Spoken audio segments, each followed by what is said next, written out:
نحمده ونصلي علی رسوله الکریم. خبره مو شروع کړې وه چې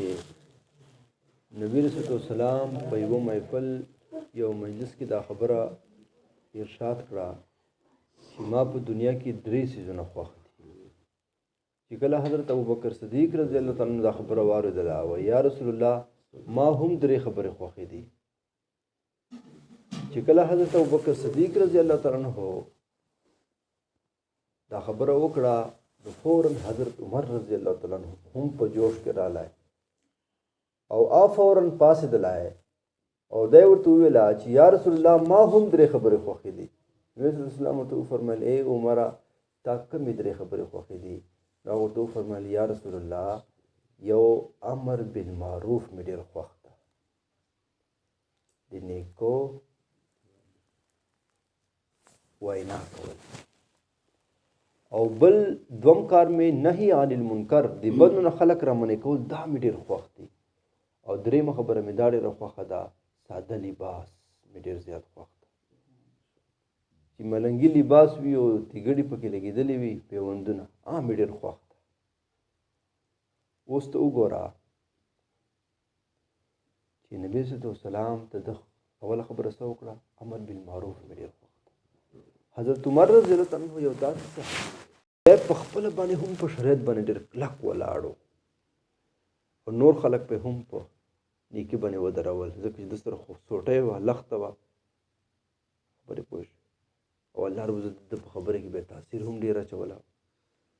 ځکه په جنگ یمامه کې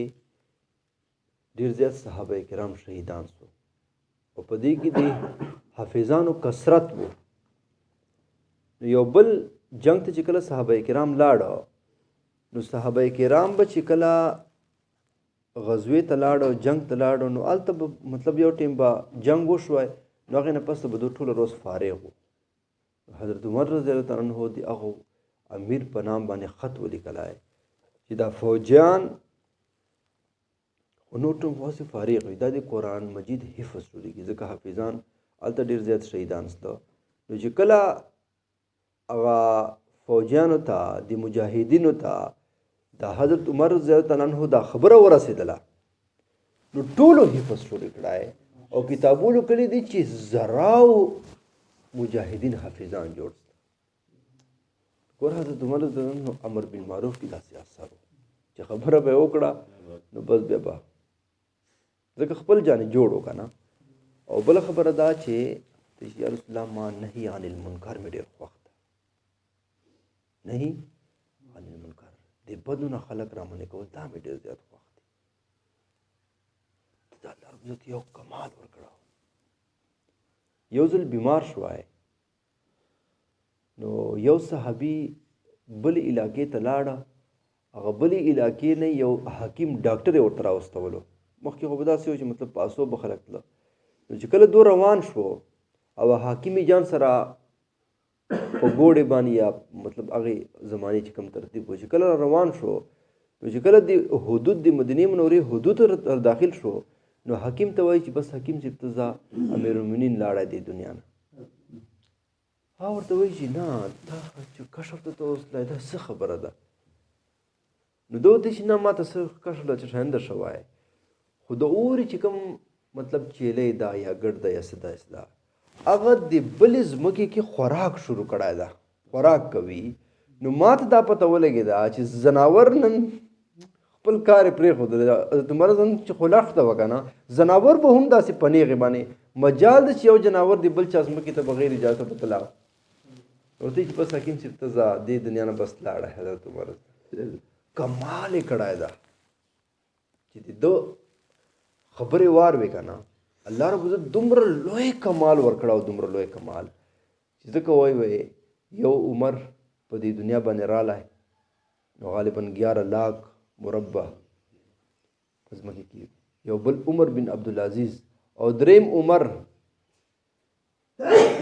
مولا عمر صاحب وایي که یو بل عمر رالی به دنیا سمه وي. عمر کې یو بل الله رب عزت کې دوره کمال یې ښیو چې شیطان به د مخ ته نه ورتلی. شیطان نن علما لیکي چې په کومې دروازې باندې باب عمر ولیکي په هغې دروازې باندې شیطان نه داخلېږي نام له ډار نه. او چې کله په یو بچي باندې د عمر نام چیرته نو په اخ کې جوش وي هغه نام په د کې د اثر وي جوش وي بچي. یو خبره کتابو لیکلې ده چې یو کس و ګستاخ و د حضرت عمر رضی الله عنه نو د دوه خرونه و نو په یو باندې حضرت عمر رضی الله عنه نام چیرشلای ابل باندې غالبا حضرت ابوبکر صدیق رضی الله عنه غټه ګستاخی وکړه په خرو باندې لکه مطلب واجبي لکه اوس چې کوم دا شیعه د دود نه مني دا حضرت عمر حضرت عمر فاروق رضی الله عنه بهر کې چې کله سټیم نه بعد دا یو خر چې کوم و د خپل مالکی په صندوق باندې پلته وواله او ډایرکټ یې ورسره سم نه ولا مړ کړای نو په هغه ټیم چې کوم حادث و اخته چا دا خبر وکړ چې حضرت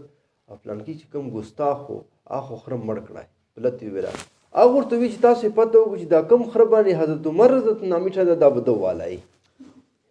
خبرې پوه شو کنه دا بده والای دور سره مړ کړای اوس عمر رضی الله عنه کې یو ډېر جلال طبیعت یو الله رب څه کمال ورکړاو چې د خبرې واره سر یا رسول الله ما نهي عن المنکر ډېر خوښ ده. او درېیمه خبره یې دا ورته وکړه چې ما ساده لباس ډېر خوښ ده. ګوره ته خو چې کله امیر المؤمنین جوړ شوی نو مال په دغه ټیم کې خو مال ډېر زیات شو ځکه چې علاقې فتح شوې وه که ده غوښتل نو ده ډېر څه کولی شوی که ده غوښتل نو ډېر څه یې کولی شوی خدای به دومره زیات ایرېدلی چې یو ځل بیت المال ته چا خوشبو راوړه نو ښځې ورته وایي چې که تا اجازه دي دا خوشبو به زه تقسیمه کړم ورته وایي چې نه ښځې ورته وایي چې تا په ما باندې اعتبار نشته وایي نه اعتبار خبره نه ده خو ما زه دا خبره نه برداشت کوم چې دا خوشبو ته چې کله شیشو ته ورچوي نو داسې نه وي چې دا خوشبو دې تا په ګوتو باندې ولګېږي لکه اوس په ګوتو خو به خامخا لګېږي که نه لحاظ دا کار زه بل چا ته حواله کوم زه د بیت المال مال نه بالکل ځان ساتم داسې دی چې دا ما کور ته داخل شي او ما نه الله رب تپوس نه وکړي. نو درېیم دا ده چې لباس ساده لباس مې ډېر خوښ دی. کتابو لیکلي دي چې کله بیت المقدس ته مجاهدین صحابه کرام ورسېدل نو هغه ورته وویله چې موږ په کتابو کې یهودیان عیسایان چې کوم وو موږ په کتابو کې د آخري نبی نشانات شته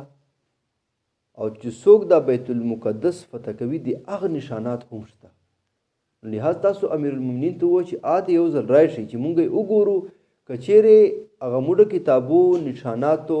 باندې آپ پوره شوی نو موږ تاسو سره جنګ نه کړو ډایرکټ تاسو ته چابي درکړو او که چیرې هغه نشانات تاسو کې موجود نه و بیا تاسو دا نشو پته کولی بیا به تاسو سره موږ جنګ کوو. صحابه کرام موږ دا ښه خبره ده. حضرت امیر المؤمنین رضی الله عنه ته قاصد راواستولی حضرت امیر المؤمنین رضی الله عنه ته قاصد راواستولی چې حضرت دا خو داسې ویا خو ټیک ده نو دو چې کله روانېدل نو کسان ورته چې حضرت ته خو لکه هلته غټو غټو خلکو ته ورځئ لحاظه ښکلی لباس واچوه مطلب بجای د اوښ په اسپې باندې لاړ شه به زر ورسېږي نو دوی ومنله بهترین لباس یې واچولی چې کله څه ټیم روان شوی بیا ورته چې حضرت عمر زړه دا نه مني بیا یې وباسلی او بیا هغه پیوندو ول لباس یې واغوستلی جان سره غلام کړی غلام سره دا خبره وکړه چې داسې به کوو چې یو جې پورې به ته په اوښ باندې ناست یې زه به پیدل ځم بیا به چې کوم دا چې ما نه به زه به کښېنم ته به پیدل ځې یا به ته ناست یې زه به پیدل ځم نو بس دا خبره یې سره وکړه چې کله بیت المقدس ته جای رانږدې شوی نو دلته یې حضرت عمر رضی الله عنه د نکیل نمبر و غلام په هغه اوښ باندې نو غلام ورته وایي چې امیر المؤمنین اوس دا ځای رانږدې ده نو لحاظ دا خلک خو تا داسې وګوري دا ښه خبره نه ده لحاظ زه خپل حق تا در بخم ته په اوښ کښېنه او ورته چې نه نه نه نه خپل نمبر به خپل نمبر یې نو حضرت عمر رضی الله عنه د اوښ نکیل نیولی دا غلام یې پاس په ناسته کتابو لیکلي دي چې په دې وخت کې د په کپړو کې پیوندونه او یو پیوند د چمړې ول هم پکې لګېدلی و چې څنګه هغه کسانو دا ولیدلای ورته چې دا خو بالکل د موږ کتابوں مطابق د کی نشانات موجود دي لہذا ہم جنگ نہیں کرتے چبی آپ کے حوالے کرتے یا رسول اللہ ما سعد علی